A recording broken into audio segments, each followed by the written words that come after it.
명태균 씨 여론조사 비용 대납 의혹을 받는 오세훈 서울시장에 대한 1심 선고 결과 벌금 1,000만 원이 선고돼 정치권 파장에 관심이 쏠리고 있습니다. 1심 법원은 오세훈 시장이 명태균 씨에게 여론조사를 의뢰하고 후원자가 비용 대납한 것을 인정했습니다. 오늘의 정치온 김한규 민주당 의원, 김성태 전 국민의힘 원내대표와 함께 분석해 보겠습니다. 어서 오십시오. 예.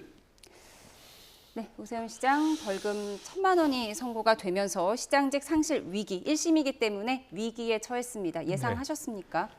지난번 윤석열 전 대통령하고 명태균 씨에 대한 재판에서 법원이 유죄를 선고하고 명태균 씨를 법정 구속을 했기 때문에 비슷한 구조의 사건이기 때문에 유죄로 나올 가능성은 높다라고는 생각을 했는데요. 오세훈 시장이 전혀 본인은 알지 못했던 일이라고 주장을 했기 때문에 법원이 과연 이 주변 인물들의 범죄로 볼지 오세훈 시장이 알았다라는 것을 직접적인 증언이 없는데 인정할지에 대해서는 약간 의문은 있었습니다. 하지만 상식적인 입장에서 볼 땐 유죄로 선고되는 게 충분히 예상될 수 있지 않았나 생각합니다. 네, 말씀하신 것처럼 오세훈 시장 측에서는 천하의 거짓말쟁이 명태균 씨 증언과 간접 증거만 가지고 한 판결이기 때문에 인정하기 어렵다라고 했어요. 그렇습니다. 전체적인 내용은 이제 판결문을 다 입수해가지고 이제 분석을 해야 되겠습니다만 대체적으로 지금 현재 오늘 법정에서 나온 내용을 저도 조금 전까지 확인을 했는데 상당히 그 애매모호한 그런 부분이 너무 많았다고 그래요. 그렇기 때문에 특히 이제 후견인 그러니까 지원자로 알려진 그러니까 실질적인 이런 여론조사 대납을 했다는 그 김한정 씨 같은 경우는 강철원 씨 그러니까 오세훈 씨 측근 인사하고 그 두 사람의 또 벌금형 같은 경우는 불과 500만 원밖에 되지 않는단 말이에요. 그러니까 벌금 500만 원이라는 것은 사실상 범죄 사실로 인정하기는 거의 애매모호한 그런 금액이거든요. 특히 정치자금법에서. 자, 그런 측면에서는 지금 현재 오세훈 시장이 직접적으로 명태균 씨에게 그런 여론조사 비용을 실질적으로 김한정 씨에게 대납하도록 지시했거나 거기에 또 가담했거나 거기에 또 연루되는 어떤 그런 직접적인 증거가 전혀 나오지 않았다는 거예요. 그런 측면에서 이제 구체적인 액수나 시점, 대납 성격, 그리고 전달을 받았거나 인지한 그런 사실 이런 부분에 대해서는 구체적인 정황은 없어요. 그럼에도 불구하고 측근인 강철원 씨와 후견인 그 김한정 씨 간에는 이런 정황이 있기 때문에 그 정황을 뒷받침해서 오세훈은 결국 명태균에게 사전 여론조사를 통해서 그 대납 그 의혹을 책임을 져야 된다. 이런 이제 논리 구조로 간 건데 저는 이런 정도면은 항소심에서 오세훈 시장이 비록 정치자금법 지금 100만 원 이상이면은 시장직이 이제 날아갑니다만은 항소심에서 이제 앞으로 구체적인 이제 그 후원자 간의 명태균 간의 그런 어떤 거래의 독자성을 갖다가 또 입증을 한다든지 그리고 여론조사 그 결과물이 결국은 대가성이라든지 정치 자금성의 어떤 성격이 없다든지 이런 걸 구체적으로 또 앞으로 증빙을 하고 또 입증을 한다 그러면 항소심에서는 시장직을 유지할 수 있는 그런 결정이 충분히 나올 수 있는 오늘 1심 선고다 이렇게 보고 있습니다. 예, 명태균 씨가 사실 여러 재판에 등장을 하고요. 말씀하신 것처럼 윤 전 대통령에 대해서는 이 여론조사 관련해서 유죄가 인정됐지만 또 김건희 씨는 무죄가 선고됐잖아요. 2심까지. 그래서 이번에 이 명태균 씨 역할을 어떻게 분석할 것인가 상당히 관심이었는데 오늘 재판부는 이렇게 얘기했습니다. 명태균 진술 일부에 과장이 있긴 하지만 구체적 정황의 한정에 신빙성이 인정된다 이렇게 설명을 했거든요. 어떤 차이가 있다고 보십니까? 일단 본인이 구속되는 사유 아닙니까? 명태균 씨 입장에서 기본적으로 일반적으로는 자기가 범죄에 처벌을 받지 않으려고 할 텐데 본인한테 불리한 진술을 할 경우에는 법원에서는 신빙성이 있다라고 일차적으로 봅니다. 그리고 명태균 씨 진술만 있는 게 아니라 이 사건은 강철원 씨하고 명태균 씨 쪽하고 여론조사 문항에 대해서 서로 협의한 객관적인 자료가 일단 있는 거고요. 그리고 이 정치적인 후견인이라고 하는 김한정 씨가 1,000만 원을 송금한 내역 자체가 있는 거기 때문에 기본적으로 여론조사를 의뢰하고 대금을 누가 냈다. 그런데 김한정 씨는 개인적으로 출마한 게 아니고 개인적으로 특별히 여론조사를 의뢰할 이유가 없다라는 게 상식적으로 법원에서 볼 때는 판단을 한 것이요. 그렇기 때문에 제가 볼 때 이 사안에 있어서 명태균 씨의 진술 자체가 결정적이지도 않을 뿐더러 명태균 씨가 본인한테 불리한 사실, 왜냐하면 본인도 같이 위법한 행위에 관여된 거기 때문에 그런 점을 고려할 때 법원에서는 명태균 씨의 진술을 신빙성이 있다고 보는 게 합리적이라고 판단한 것 같습니다. 네, 오늘 또 법원 판결 보면 당시 나경원 경선 후보에게 열세였던 여론조사가 나왔었고 또 김정인 전 비대위원장과의 관계 개선 필요성을 고려했을 때 오세훈 시장이 명태균에게 여론조사를 의뢰했을 개연성이 상당히 높다 이렇게 얘기를 했더라고요. 그러니까 이제 추정한 거죠. 그래서 이제 오세훈 시장이 1심 선고 이후에 이제 밖에 나와서 한 이야기가 직접 증거는 없이 그러니까 이제 간접 증거로 정황을 가지고 이제 증거로서 인정하는 어떤 그런 판결이다. 그렇기 때문에 이걸 수용할 수 없다. 더군다나 이 10차례의 여론조사가 있었는데 어떻게 5차례는 이걸 갖다가 유죄로 인정하고 5차례는 또 무죄로 인정했단 말입니다. 그 기준도 애매모호해요. 그렇기 때문에 법원 입장에서는 정말 제가 아까 처음 서두에도 이야기했지만은 좀 이게 나이스한 어떤 그런 판결 내용이 돼야 되는데 약간 애매모호한 부분이에요. 제가 저 방송 들어오기 전에도 많은 좀 법조인들에게 물어보니까 이런 부분은 정말 항소심에서 다툴 볼 내용이고 특히 이제 핵심 정인 그러니까 명태균 씨의 그런 진술의 신빙성이 이건 탄핵될 수밖에 없는 그런 구조가 너무 많다. 특히 그 명태균 씨와 관련자들의 진술에 특히 일관성이 없고 그런 측면에서 정치적 이해관계나 또 어떤 그런 책임 회피를 위해서 진술이 번복되고 부풀려졌을 가능성이 높다. 이런 부분을 집중적으로 공격하는 방법이 앞으로 이제 탄핵으로 이렇게 가면은 막 1심 판결을 또 번복시킬 수 있는 그런 결과를 만들어낼 수 있다는 그런 의미였습니다. 시장직 상실 위기에 처한 오세훈 시장 오늘 법원에서 나오면서 기자들과 만나 이렇게 얘기했습니다. 듣고 오시죠. 국민 여러분들께 심려를 끼쳐드려서 정말 죄송합니다. 10개의 공표, 비공표 여론조사 중에 오늘 재판부에 의해서 5개가 유죄로 인정이 되었습니다. 그러나 저는 납득할 수 없습니다. 천하의 거짓말쟁이 명태균의 진술과 간접 증거만을 증거로 전혀 직접 증거 없는 상태에서 추론을 가지고 명태균의 진술이 맞는 것 같다라는 전제하에 유죄 판결이 선고가 됐습니다. 항소심에서 다투겠습니다. 네, 결국 오늘 재판에서는 여론조사 대납을 오세훈 시장이 알았느냐 여부가 중요했는데 결국 알았다라고 법원이 인정을 한 거죠. 네, 그렇죠. 왜냐하면 단 한 번의 여론조사였으면 본인 모르게 실무진들이 비공개 여론조사를 요청했다라고 볼 수 있는데요. 10번의 여론조사가 있었죠. 그러니까 유죄로 인정된 건 5번입니다만 그 결과에 대해서 오세훈 시장이 계속 알고 있었을 거고 보고를 받았을 거고요. 일부는 공표 여론조사이기 때문에 그리고 명태균 씨하고의 관계가 있었던 사이여서 전혀 모르는 사람이었으면 그냥 일반적인 여론조사라고 생각했을 텐데 이런 과정 관계를 생각할 때 명태균 씨의 진술하고 무관하게 오세훈 시장이 당시 상황을 알 수 있었다. 충분히 알았다라고 본 거고요. 그리고 김한정 씨가 돈을 입금한 내역은 김한정 씨 입장에서는 누군가 요청을 하지 않으면 명태균 씨한테 돈을 보낼 필요가 없는 거죠.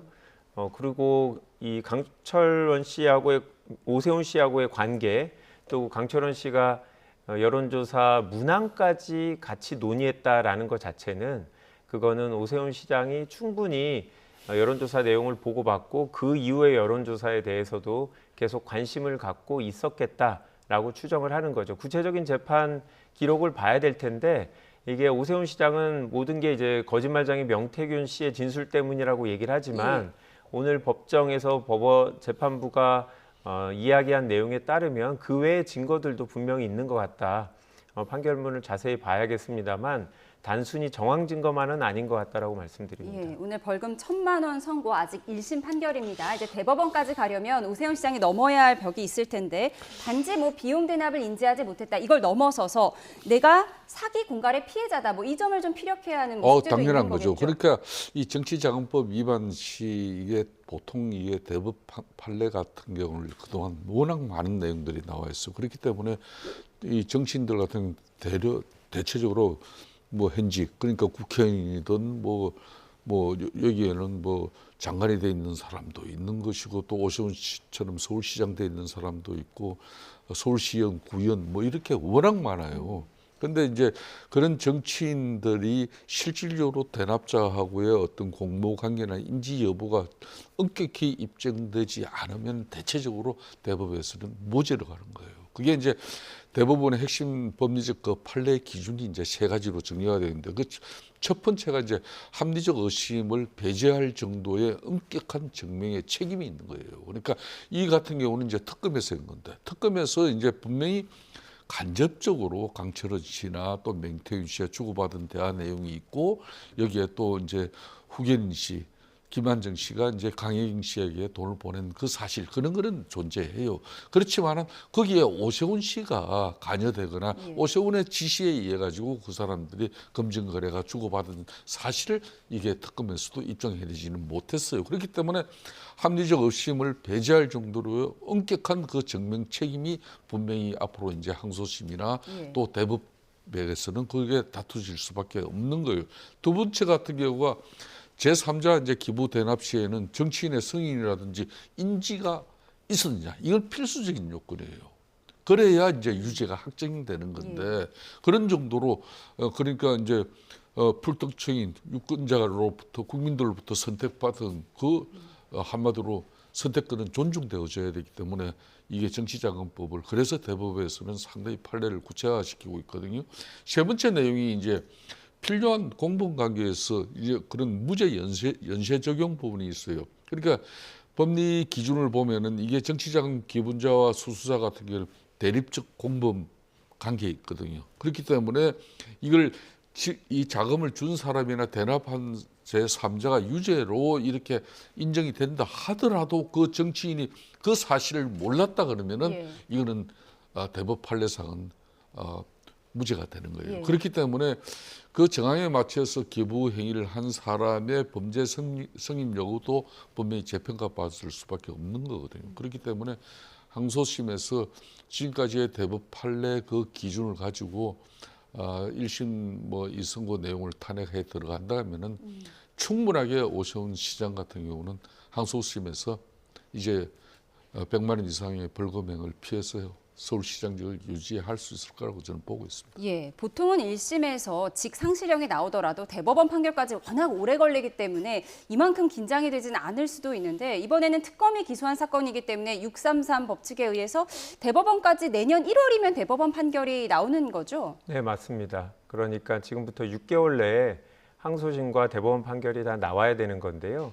물론 그 기간을 지키지 않는다라고 해서 법원에 처벌 규정이 있는 건 아니기 때문에 더 늘어지는 경우도 있기는 하죠. 그렇지만 이 사안 같은 경우에는 추가적인 법정에서의 공방이 있을 만한 부분은 없는 것 같아요. 결국은 이 명태균 씨의 진술을 신뢰할 것이냐, 그리고 오세훈 시장이 직접 지시한 증거가 없지만 정황에 따라서 이 부분을 오세훈이 알았다라고 인정할 거냐 이런 판단의 문제이기 때문에 재판이 오래 걸릴 부분은 아닌 것 같거든요.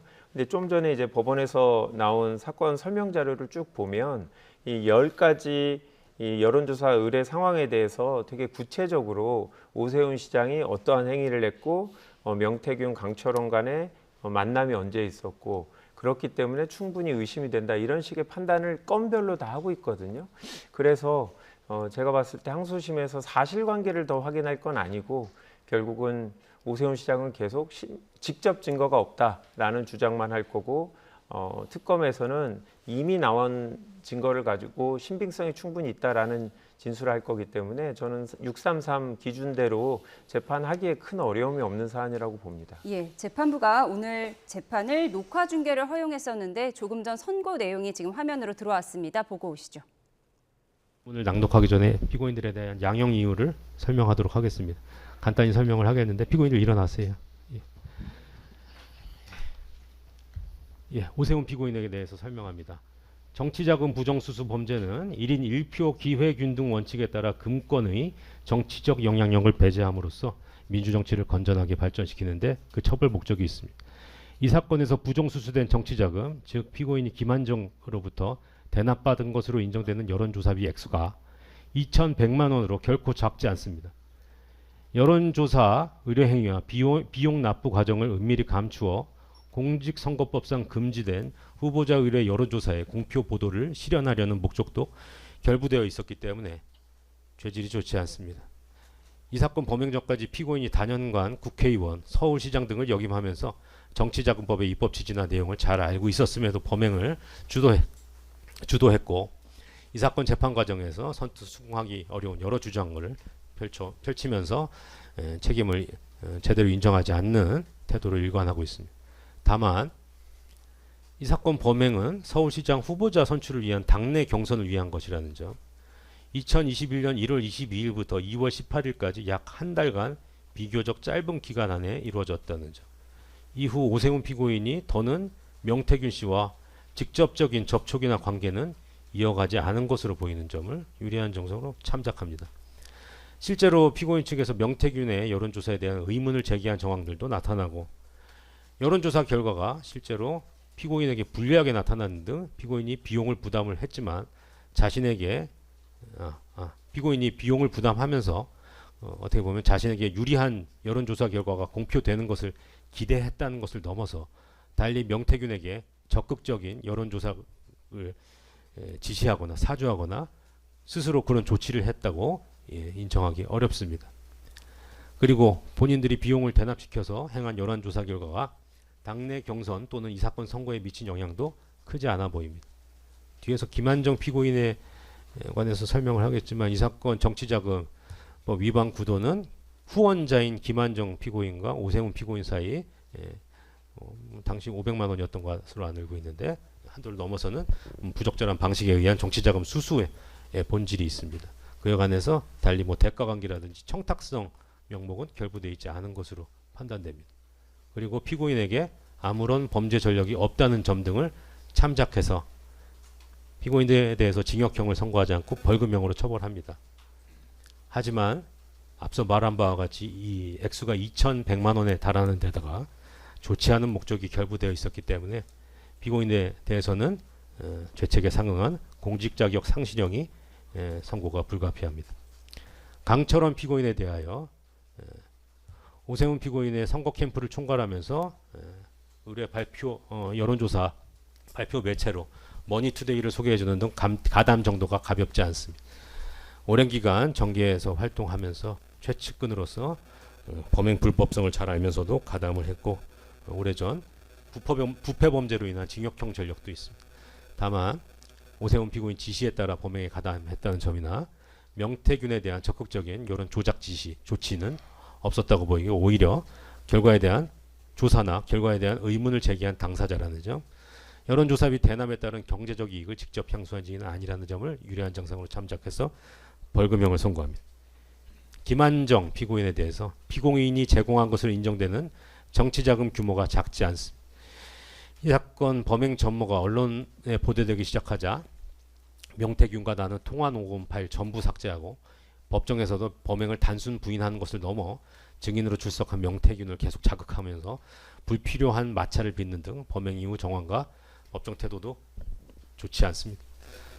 다만 피고인은 후원자로서 오세훈의 요청에 따라 범행에 나아갔을 뿐 먼저 적극적으로 금전적 이익을 제한하거나 범행을 주도한 경우는 아닌 점, 기부 범행에 관하여 청탁성 명목이 결부되었다거나 개인적 대가를 기대 요구한 것으로 보이지 않는 점, 피고인에게 벌금형을 넘거나 동종 전력은 없는 점 등을 참작하여 벌금형을 선고합니다. 그 밖에 피고인들의 나이, 성행, 환경 등 여러 정상들을 고려해서 주문과 같이 판결 선고합니다. 주문. 피고인 오세훈을 벌금 1,000만 원, 피고인 강철원을 벌금 300만 원, 피고인 김한정을 벌금 500만 원에 각 처한다. 피고인들이 각 벌금을 납입하지 않으면 각 10만 원을 일일 완산한 기간 피고인을 노역장에 유치한다. 피고인 오세훈으로부터 2,100만 원을 추징한다. 피고인 오세훈에게 위 벌금과 추징금 상당액, 피고인 강철원 김환정에게 위 각 벌금 상당액의 간합을 각 명한다. 선고 마치겠습니다. 네. 2026년 7월 오세훈 22일 시장에게 벌금 1,000만 원이 선고되는 재판 화면, 저희가 녹화 중계 화면을 실시간으로 보여드렸습니다. 김성태 의원님, 이 만약에 벌금 1,000만 원형이 내년 1월에 대법원에서 확정된다면, 만약에요, 이럴 경우에 5년간 피선거권이 박탈이 되는데 2030년에 대선이 있단 말이죠. 누가 봐도 오세훈 시장은 뭐 보수 잠룡 중에 하나였는데 이 부분에 대해서 지금 국민의힘에서는 조금 대처를 해야 되는 상황일까요? 그렇습니다. 대처를 해도 크게 해야 되죠. 지난 6.3 선거를 통해서 12대 4의 엄청난 참패를 가져왔습니다만은, 그래도 거기서 희망을 이야기할 수 있었던 것은 오세훈 서울시장이 어렵게 천신만고 끝에 살아남았다는 것이죠.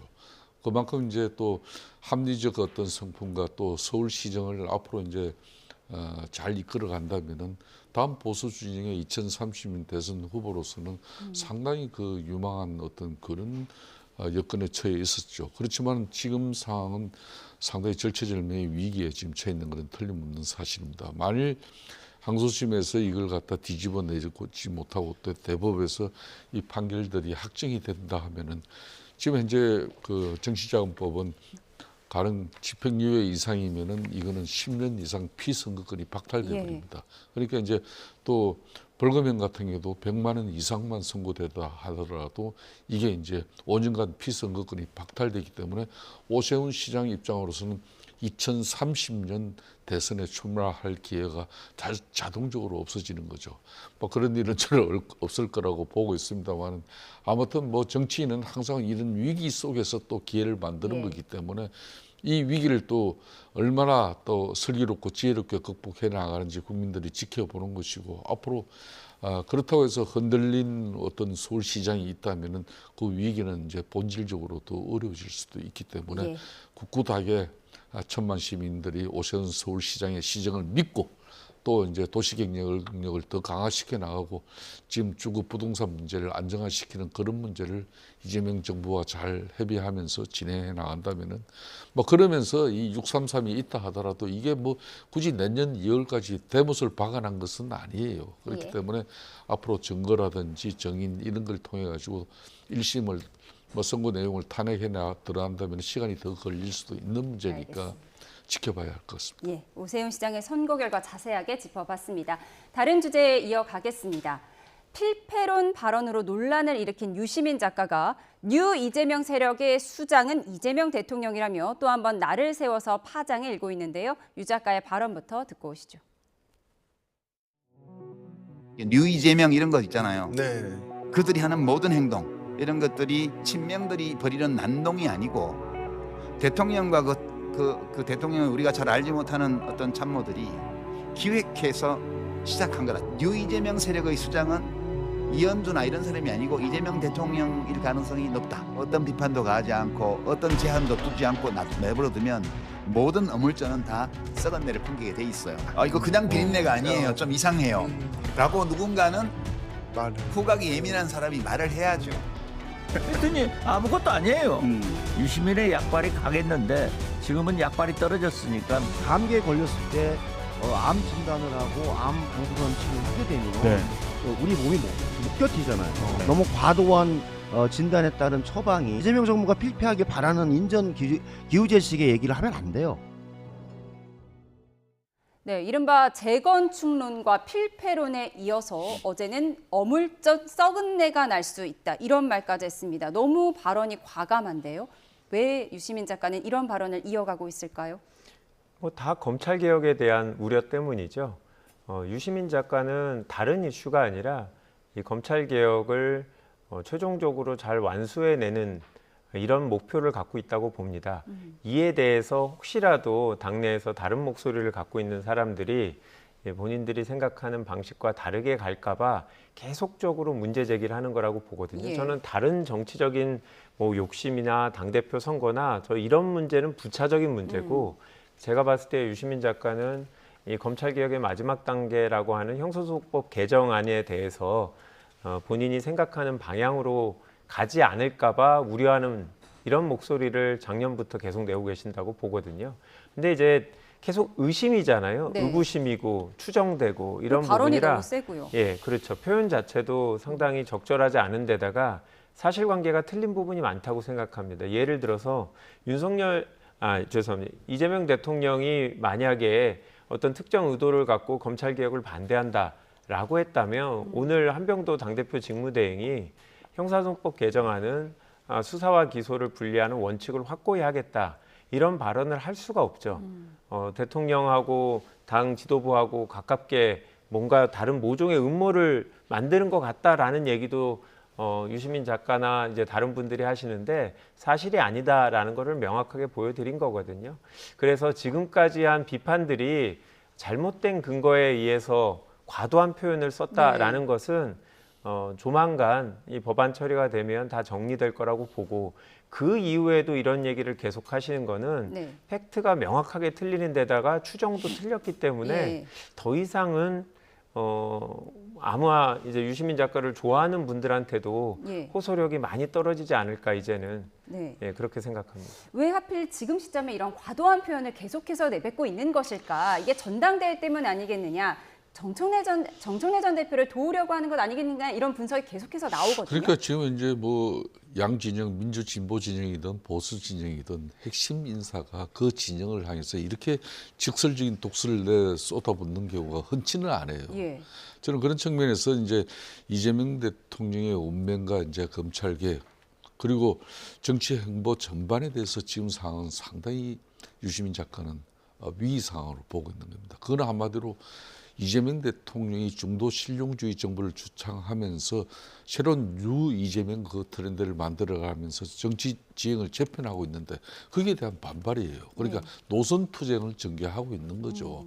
다만 그 시점이 8.17 민주당 전당대회를 앞두고 이제는 이걸 짚고 가야 된다는 그런 이야기예요. 그렇기 때문에 이제 지금 이재명 대통령의 어떤 국정 운영 방식이나 당을 또 지배 개입하는 이 방식이 필연적 실패의 길로 가고 있다. 이런 이야기를 하고 검찰개혁 의지나 또 참모 정치를 비판하면서는 이거는 한마디로 대통령이 수사 기소 분리에 반대하고 있기 때문에 검찰개혁이 지금 어려워지고 있는 거다. 좀 전에 김한정 의원께서도 이야기했는데 그 부분에 가장 큰 불만을 가지고 있는 건 네네. 사실인 것 같아요. 세 번째가 이제 뉴 이재명 세력의 이제 이런 새로운 정치 지형을 만들어가는 그 부분에 대해서 절대 권력을 견제할 필요가 있다는 이야기를 하고 있는 겁니다. 그 말은 기존 민주당의 강성 지층의 이 노선은 걷어차면서 중도 실용주의 정부로 심지어 합리적 보수까지 이렇게 아우르는 그렇게 해서 이제 이재명 대통령은 2028년 총선이나 다음 2030년 정권 재창출까지 이어가려고 하지만 그건 웃기는 소리다. 그렇기 때문에 당신 지금 그 방식은 절대 권력이 하는 방식이고 절대 권력은 부패해서 막을 수밖에 예. 없다. 그 비유를 이제 뭐 어물전 이야기도 하면서 썩은 생선, 썩은 냄새 난다. 예. 이런 표현까지 동원한 건데 이건 제가 봐도 좀 너무 나가는 것 같아요. 예. 걱정은 됩니다. 비린내를 넘어서 썩은 내가 날 수 있다. 민주 진영에 대한 쓴소리를 이어가고 있는 유시민 작가. 오늘과 내일 또 방송을 이어간다고 하는데요. 또 어떤 얘기가 나올지 지켜보도록 하겠습니다. 지금까지 김한교 민주당 의원, 김성태 전 국민의힘 원내대표 두 분과 함께했습니다. 고맙습니다.